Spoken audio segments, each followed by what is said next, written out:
Come on over, it's time for Tim Friend. And welcome back to Tim Friend. It's me, it's Tim.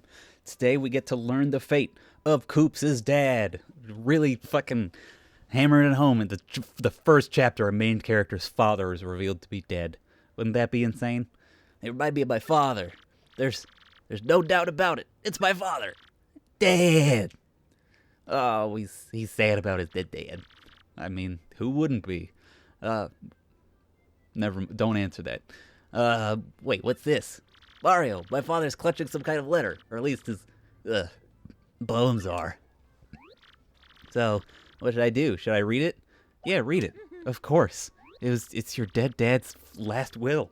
Okay, I can do this. I'll read it. Ahem. I came to this castle to destroy Hooktail, but I am stuck and could go no further. So in this letter I shall note Hooktail's weaknesses for those who follow. The dread Hooktail cannot tolerate creatures that begin with CR and end with Icket. What could that possibly be? Hidden somewhere in this castle is an item related to Hooktail's weakness. If one is to have any hope of defeating Hooktail, one must first find that item. One last thing. If faced with ultimate doom, the fiend will reuse any trick to save itself. If you hope to defeat it, do not give in to your kinder nature and fall for its tricks. Alas, I do not have the strength to continue writing. Already mist veils my eyes. My last words go to my son, Colorado. I love you, and I'm proud of who you've become. Huh? My son, Colorado? Not Koops?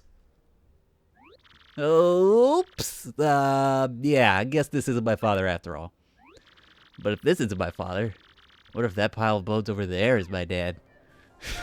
What a grim little bit. Ooh, let's get out our good friend. How the fuck? Yeah, okay, it's left on the ding-dang D-pad. We get a new enemy. It's another little mini boss. That was Blorf Horf Harf Harf, by the way, I believe. You clearly don't value your lives much if you come to this castle to disturb us. You can tell it's a spooky voice because the letters have a little bit of what Tim Friend has where they just keep jiggling all the time. You will go no farther, and from this moment on, you'll be nothing but bones. We're gonna eat that flesh. Holy shit, it's off your bones. So it pushes you back. What's with these numbskulls? Ow, ow. Watch it, pushy. Show me around, Mario. What should we do? You just beat him with a hammer. This is not the last time that we will see this particular mechanic, where we get sort of swamped in an unending tide of enemies. It is unending. I believe more are popping in slightly off camera, even as we beat these ones to smithereens. But the point is we have to get to the red bones and not get a fucking first strike because I'm not very good at the game. 2 fire flowers, though?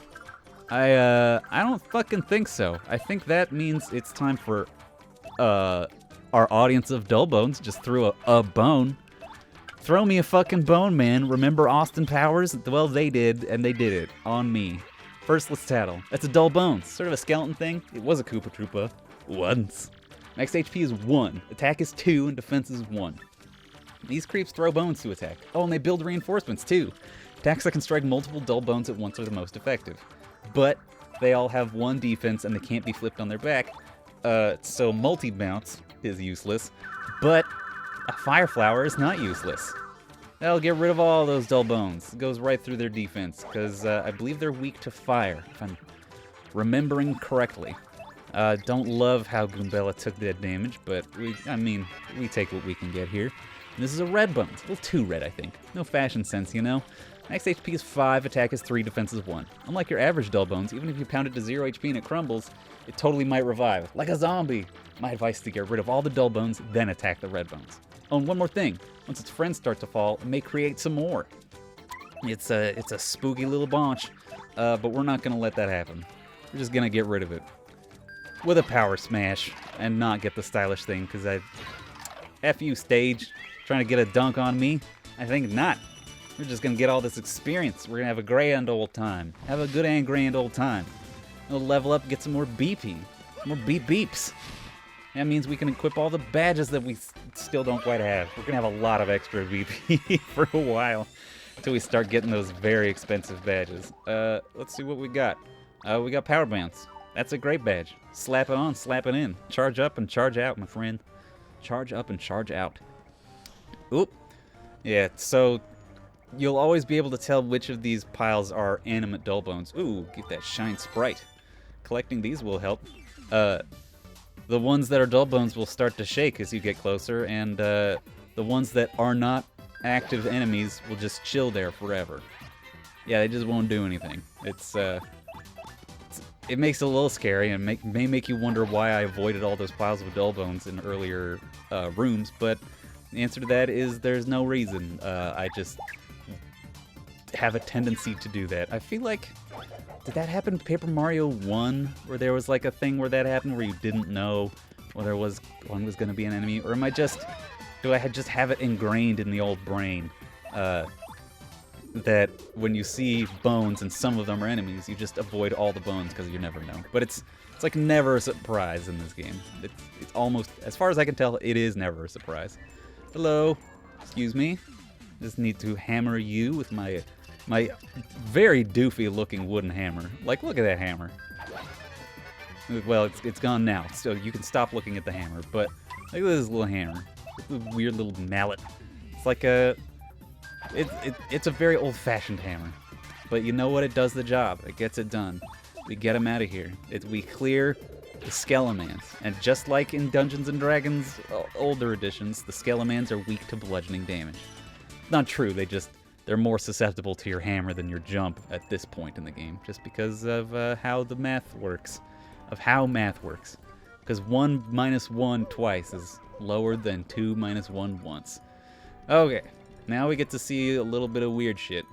We got these little switchy blocks. When we hit them, it makes their larger counterparts move. Unfortunately, this yellow one can't move because it is trapped under a yellow block that needs to be broken with hammer. But that's fine. So we can do... We break it, then we set Koops up. We jump and we jump and we jump and we jump. Everybody jump. Jump. We run over here and we release Koops. And he brings us up here. And then we can not quite get there. Can we make that jump? We didn't. We couldn't. We might be able to get it later. But anyway, we needed that yellow block out of the way so we could do this. Which obviously makes these stairs flip around. A silly game. A silly game for goofs. But that does let us get this key. Get in my pocket, little key. Oh, we need to switch the stairs back so we can get to the door that the key is used on. Boop. Silly. It's a silly game with some silly puzzles. I like it though. The puzzles, like especially starting off, the puzzles are not hard, but they're still more puzzles than like a Legend of Zelda-esque light both torches to continue. That's not a puzzle. It's just I can't fucking just interact with everything in the room until you did it. But this game has puzzles in it. Alright, let's go through this door. Hooktail is at the top. This may not surprise you. But Hooktail is right up there at the top. So in general, when we're progressing in this game, we're moving upwards, moving skywards.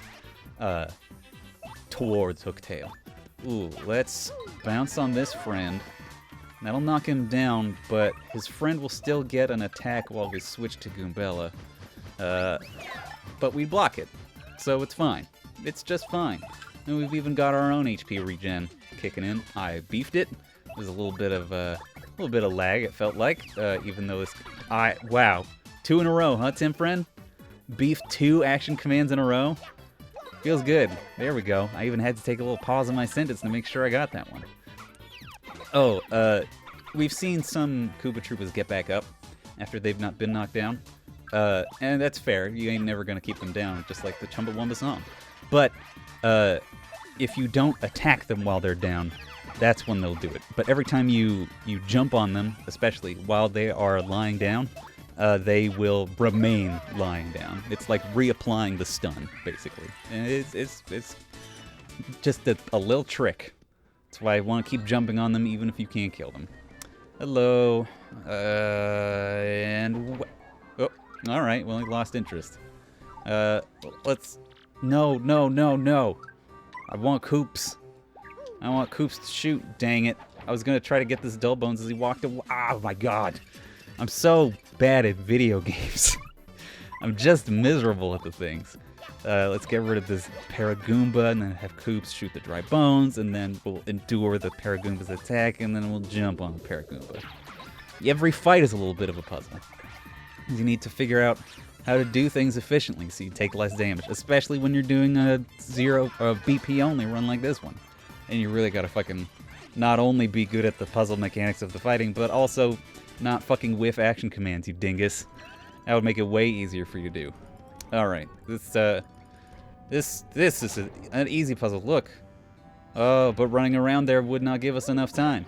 So we will hit this, we will hold the switch with the Coops and hit it. Ah, now we're through this door. Oh no, we're trapped. Oh no. How will we get out? Well, there's only one way to go, and that's onward. So next time on Tim Friend, we'll do that. Bye, everybody. With Tim Friend.